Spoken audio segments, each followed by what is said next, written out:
নমস্কার বন্ধুরা, আমি এখানে এই যে ছোট মাছটা নিয়েছি, এটা ভাজা হয়ে গেছে নুন হলুদ মাখিয়ে। তো এই মাছটা বাজারে গেছিলো, তো কি মাছ বললো, মাছের নামটা আমি ঠিক ভুলে গেছি। তো যাই হোক, আমি এরকম ঝুরঝুরে করে ভেজে নিয়েছি। কড়ার মধ্যে একটু তেল দিয়ে দিয়েছি। এবার এর মধ্যে, এটা কিন্তু ঠিক ঝাল মতো হবে না, একটুখানি পেঁয়াজ দিয়ে মানে কালো জিরে ফোড়ন দিলাম। এবার দেবো একটু পেঁয়াজ।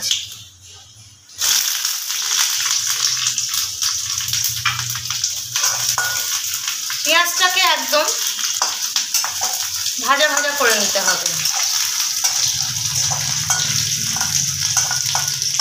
তো এখানে দিয়ে দেব টমেটো কুচি আর একটা কাঁচা লঙ্কা এরকম টুকরো করে নিয়েছি, সেইটা আমি এখানে দিয়ে দেব।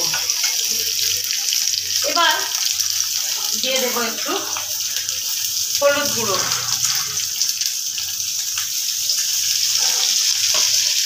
সব কিছুই একসঙ্গে দিয়ে দেব। একটু নুন দিয়ে দিলাম পরিমাণ মতো। অনেকেই মাছের ঝালে কিন্তু চিনি খায় না, তো আমি একটুখানি চিনি, আপনারা এটা স্কিপ করতে পারেন, একটুখানি চিনি আমি দিয়ে দিলাম ব্যালেন্সের জন্য, স্বাদটাও ভালো আসবে। এবার ভালো করে এগুলোকে একটুখানি ভাজা ভাজা করে নেবো, মানে সমস্ত মশলাটাই একটু নরম করে নেবো।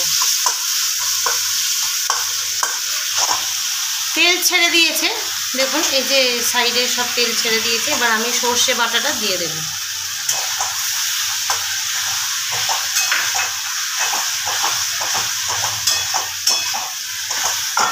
মাছগুলোও দিয়ে দেব।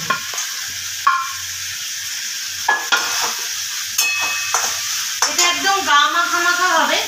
তো যেহেতু আমি সর্ষেটা দিয়েছি, গলায় ঝাঁঝ লাগতে পারে, সেই জন্য অল্প একটুখানি জল আমি এর মধ্যে অ্যাড করে দিলাম, একদমই সামান্য।